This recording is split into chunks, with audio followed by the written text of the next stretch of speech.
Welcome to Illuminati Silver's Inner Sanctum, where we tell you the truth about silver, precious metals, economics and politics.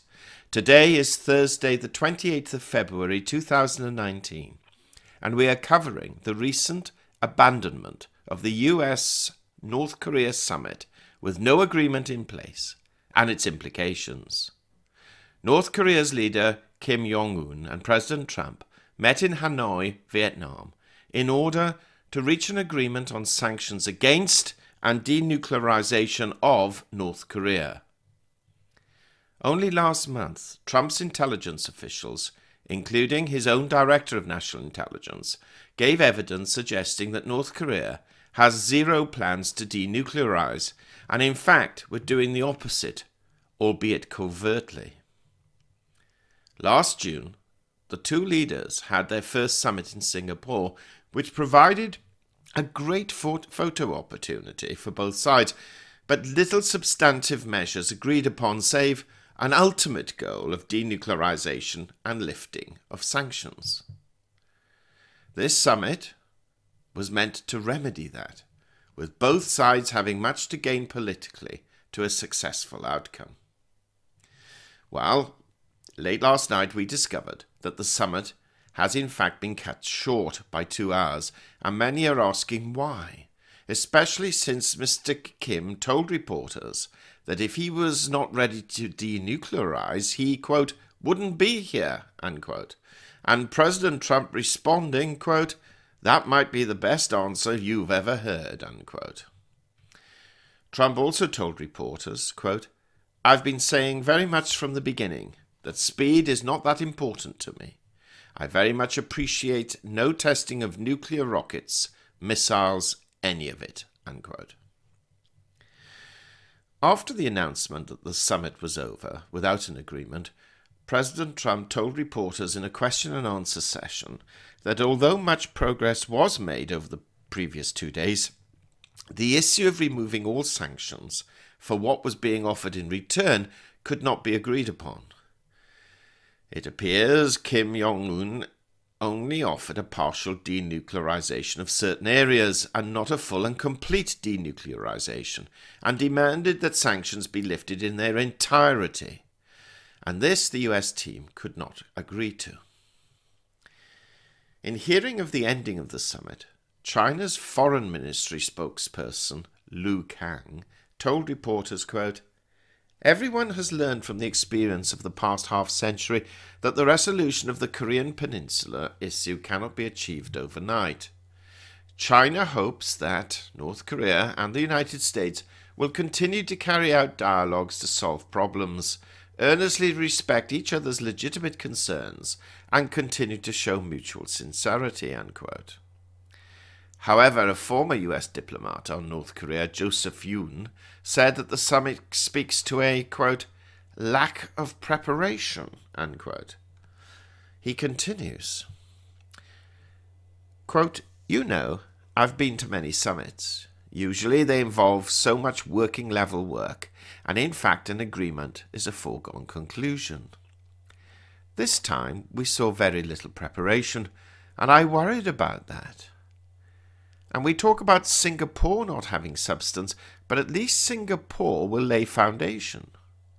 So we were looking at something. And as you pointed out, the administration were lowering the bar every day, and yet they couldn't meet that, unquote. When asked about a third possible summit, President Trump said he is not committed to one, and replied, well, we'll see if it happens. It happens. President Trump needs some political wins. Michael Cohen's testimony to Congress yesterday must have played on his mind, especially when Cohen revealed that the state of New York were carrying out a number of investigations into the president, his business, and his family, and Cohen was giving evidence to help with most, if not all, of those inquiries. The situation with China is also still far from clear, for only on Tuesday, Congress had warned the Trump administration that any trade deal with China should secure substantive policy changes. President Trump recently said he may meet with Chinese President Xi Jinping to announce a deal next month. But there is growing concern in Congress that he will fail to resolve underlying disagreements over intellectual property and unfair trading practices.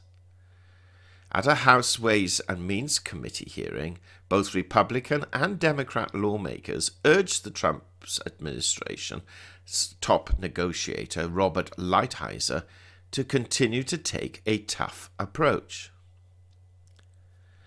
We have often said that there are many influences on gold and silver prices, and politics most certainly is one of them. Whenever there is political turmoil, markets dislike the uncertainty, and we can see that stock markets around the world are broadly down today, even before the news has been fully taken account of.